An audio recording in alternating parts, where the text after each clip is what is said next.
तर मित्रांनो, आजच्या व्हिडिओमध्ये आपण पाहणार आहोत कॅम्प्युटरचे असे 5 फॅक्ट जे तुम्हाला कदाचित माहीत नसेल। तर मित्रांनो, चला सुरू करू हा व्हिडिओ। 1 तर काय मित्रांनो, तुम्हाला माहीत आहे 1832 पासून ते 1964 पर्यंत बनणाऱ्या कॅम्प्युटरला कीबोर्ड, माऊस आणि स्क्रीन नव्हते। नंबर 2, खरंच मित्रांनो, हे फॅक्ट बऱ्याच लोकांना माहीत नसेल। फॅक्ट क्रमांक 2, जगातील पहिले इलेक्ट्रॉनिक डिजिटल कॅम्प्युटरचे नाव काय आहे?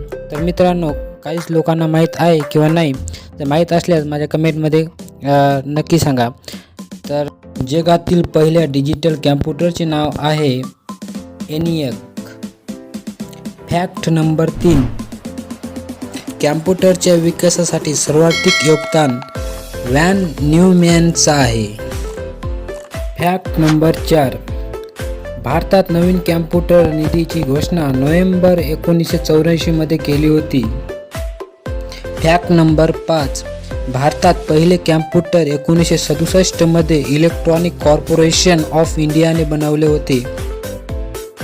तर मित्रांनो, हा व्हिडिओ आवडला असेल तर लाईक करा आणि तुम्हाला असेच फॅक्ट आणि कॅम्प्युटरविषयी इन्फॉर्मेशनचे व्हिडिओ पाहायचे असतील तर माझ्या चॅनलला सबस्क्राईब करा।